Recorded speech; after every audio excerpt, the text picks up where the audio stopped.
Ramagundam corporation ఎన్నికల్లో కాంగ్రెస్ అభ్యర్థులను భారీ మెజారిటీతో గెలిపించాలని మంత్రి శ్రీధర్ బాబు విజ్ఞప్తి చేశారు. ఎన్నికల ప్రచారంలో భాగంగా ఆదివారం రాత్రి గోదావరి ఖనిలో రోడ్ షో నిర్వహించారు. ఈ కార్యక్రమానికి శ్రీధర్ బాబు ముఖ్య అతిథిగా హాజరై మాట్లాడుతూ గత బీఆర్ఎస్ ప్రభుత్వ వైఫల్యాలను ఎండగట్టారు. కాంగ్రెస్ ప్రభుత్వం చేపడుతున్న అభివృద్ధి కార్యక్రమాలు, అమలు పరుస్తున్న సంక్షేమ పథకాలను వివరించారు. కార్పొరేషన్ ఎన్నికల్లో హస్తం గుర్తుపై ఓటు వేసి అభివృద్ధిని కొనసాగించాలని మంత్రి శ్రీధర్ బాబుతో పాటు రామగుండం ఎమ్మెల్యే రాజ్ ఠాకూర్ ప్రజలను కోరారు. గత 10 రోజుల నుంచి రాజ్ ఠాకూర్ గారు మరి ప్రభుత్వం ఏం చేసింది, ఏం చేయబోతుంది, రాబోయే 3 సంవత్సరాలు ఈ గోదావరి కనిపట్నం రామగుండం మున్సిపల్ కార్పొరేషన్ ఒక బృహత్తర ప్రణాళికను ఏ విధంగా సిద్ధం చేసుకుంటున్నాం, పట్టణంలో ఉంటున్న వాణిజ్యం వ్యాపారం చేసే మా సోదరులకి, ఇక్కడ చదువుతున్న విద్యార్థులకి, ఇక్కడ ఉంటున్న సింగరేణి కార్మికులకు, వారి కుటుంబ సభ్యులకి, వివిధ స్థాయిలో పని చేసుకుంటూ పూట గడుపుతా ఉన్న మా అక్కలు, చెల్లెలు, అన్నలు, తమ్ములందరికీ ఏదో విధంగా ఆసరగా నిలబడాలని, మేమున్నాము, ధైర్యంగా ముందుకు నడవాలని 2 సంవత్సరాలతో పాటు ప్రతి వాడవాడకు పోయి కాంగ్రెస్ పార్టీ అభ్యర్థి రేపు రాబోయే కాలంలో ఏం చేయబోతా ఉన్నారు అని చెప్తా ఉన్నారు. ఈరోజు నేను మీ అందరికి మనవి చేస్తా ఉన్నా, చూస్తా ఉన్నాం టిఆర్ఎస్ వాళ్ళు వస్తున్నారు, బీజేపీ వాళ్ళు వస్తున్నారు. కాంగ్రెస్ పార్టీ ఏం చేసింది 2 సంవత్సరాల్లో, ఎందుకు ఓటేయాలని అడుగుతా ఉన్నారు. ఉదాహరణ చెప్తా ఉన్నా, ఈ గోదావరికి పట్టణానికి సంబంధించి ఒక్క 2 సంవత్సరాల్లోనే మీ ఎమ్మెల్యే రాజ్ ఠాకూర్ గారు దాదాపు 100 కోట్ల రూపాయల అభివృద్ధి పనులు చేపట్టిండ్రు. రాగానే 100 కోట్లు తీసుకున్నారు. 2 సంవత్సరాల కాలంలో 1000 కోట్ల పై చెలుకు అభివృద్ధి కార్యక్రమాలకి నాంది పలికిండు. ఎప్పుడు చూసినా ఒకటే మాట ఉంటుంది, ఏడ చూసినా ఒకటే మాట చెప్తాడు.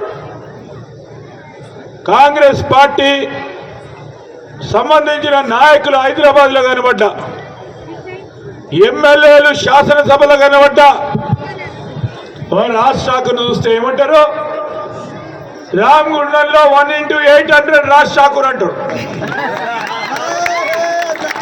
ఏడికి పోయినా ఇదే మాట. మా రామగుండంలో పవర్ ప్లాంట్ ఏర్పాటు చేయడం, దానివల్ల గోదావరికి పట్టణంలో ఉన్న చాలా మందికి ఉపాధి దొరుకుతుంది, రామగుండంలో ఉపాధి దొరుకుతుంది, మాకు కావాలని ముఖ్యమంత్రి గారితో, డిప్యూటీ ముఖ్యమంత్రి భట్టి గారితో కూర్చొని పోరాటం చేసి ఈరోజు శాంక్షన్ చేయించుకొని అతి తొందరలోనే పనులు మొదలు పెట్టడానికి శ్రీకారం చుట్టారు.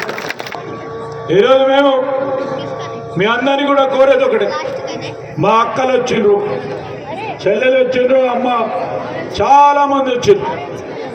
కాంగ్రెస్ పార్టీకి ఎందుకు ఓటేయాలని అడుగుతా ఉన్నారు కొంతమంది.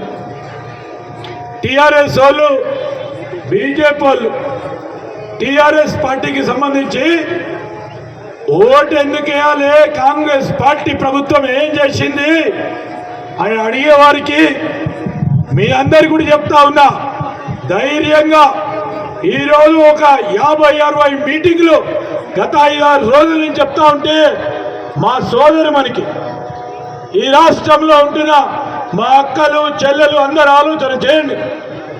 ఈరోజు ఈ రామగుండం గోదావరికని ఇక్కడికి వచ్చేసి మా అక్కలు, చెల్లెలు అందరూ ఒక మాట గుర్తుపెట్టుకోండి, 2 సంవత్సరాల క్రితం ఉచిత బస్సు ప్రయాణం పెట్టినాం, ఫ్రీ బస్సు ఏ అక్క, ఏ చెల్లి, ఏ అమ్మాయినా ఫ్రీ బస్సు ఆర్టీసీ బస్సు ఎక్కి ప్రయాణం చేస్తే, ఆర్టీసీ బస్సులో ప్రయాణం చేస్తా ఉన్నా ఆ సోదరి దగ్గర ఎప్పుడైనా ఈ ప్రభుత్వం ఆర్టీసీ పరంగా టికెట్ తీసుకుందా? టికెట్ కొన్నారమ్మా? కొన్నోళ్ళు ఓటు వేయకుండా ఫ్రీగా బస్సు ప్రయాణం చేసిన వాళ్ళు మీ కార్పొరేటర్ సోదరులకు, సోదరిమణులకు అందరూ కూడా ఓటు వేయాలని మేము కోరుతా ఉన్నాం. విద్యుత్ ప్లాంట్ నిర్మాణం మేడిపల్లిలో, లింగాపూర్లో 500 మెగావాట్ల విద్యుత్ ప్లాంట్ నిర్మాణంతో పాటు ఈ నగరానికి అద్భుతమైన రోడ్లు, మంచినీరు, ఒక విద్యా వ్యవస్థగా, ఒక వైద్య కేంద్రంగా, దాంతో పాటు అనేక మోడల్లో రోడ్లు, డ్రైనేజీలతో పాటు మంచినీటి వ్యవస్థ ఇచ్చే కార్యక్రమానికి ఈరోజు చూస్తూ ఉన్నారు మీరంతా. ఎక్కడ కూడా ఏ వాడకి వెళ్ళినా, ఏ గల్లీకి వెళ్ళినా అద్భుతమైన అభివృద్ధి జరుగుతుందంటే ఇలా రాష్ట్ర ముఖ్యమంత్రి రేవంత్ రెడ్డి గారితో శ్రీధరన్న గారు గట్టిగా మాట్లాడి, ఏ బేనన్న గారు గట్టిగా మాట్లాడి ఈరోజు అనేక అభివృద్ధి కార్యక్రమాలకు మరి ఈ శాసనసభ్యుడిగా మీరు నాకు అవకాశం కల్పిస్తే అన్నగారు వెంబడి నడిపిస్తూ ఉన్నారు.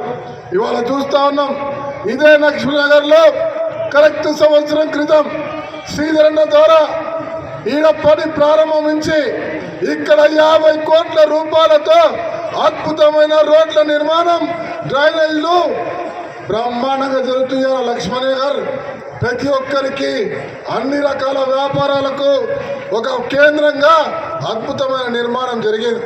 ఇక్కడ కమర్షియల్ కాంప్లెక్స్ వస్తూ ఉంది, ఇక్కడ పెద్ద కమర్షియల్ కాంప్లెక్స్ వస్తూ ఉంది.